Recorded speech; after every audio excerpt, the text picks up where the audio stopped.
pada zaman dahulu kala, di sebuah hutan belantara, hiduplah seorang raksasa bernama Kyai Bakuh. Makanan sehari-harinya adalah berbagai jenis binatang yang hidup di hutan. Lama-kelamaan, hutan yang tadinya ramai menjadi lenggang karena binatangnya satu persatu dimangsa oleh Kyai Bakuh.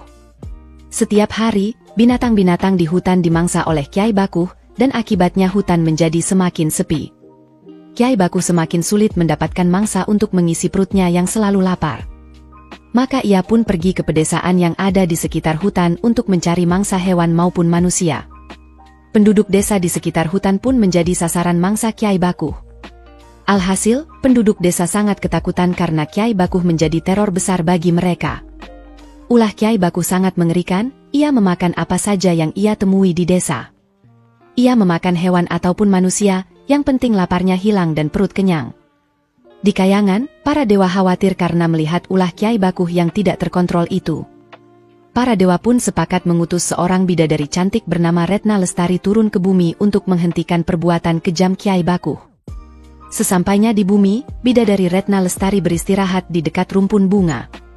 Kyai Bakuh, dalam usahanya mencari mangsa, melihat bidadari tersebut dan terpaku sejenak karena kecantikannya. Setelah itu Kyai Bakuh ini pun mencoba mendekatinya dan mengajak wanita itu berkenalan, di mana sempat terjadi percakapan yang lumayan panjang di antara mereka. Dalam percakapan itu, Kyai Bakuh yang sedang dimabok asmara ini pun berusaha merayu dan mengajak Retna Lestari untuk menikah.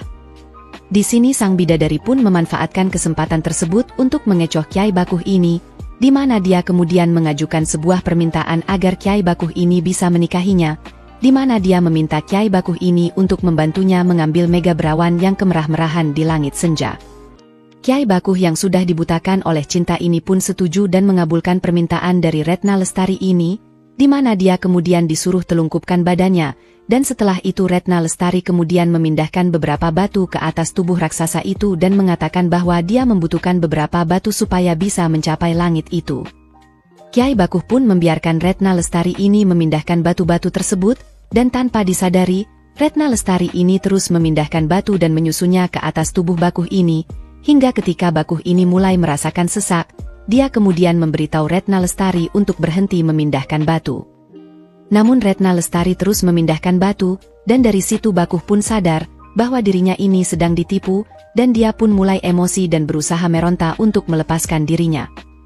Akan tetapi usaha yang dia lakukan ternyata gagal, karena batu yang disusun ke tubuhnya itu sudah terlalu banyak dan dia tidak mampu untuk menyingkirkan batu tersebut, sehingga Kyai Bakuh ini pun pada akhirnya tewas tertumpuk oleh batu-batu itu. Seiring berjalannya waktu, tumpukan batu tersebut dengan badan Bakuh ini pun berubah menjadi gunung, di mana batu yang tertumpuk di bagian kepala Bakuh ini menjadi gunung Merapi, sedangkan batu yang menumpuk di bagian kaki Bakuh berubah menjadi gunung Merbabu.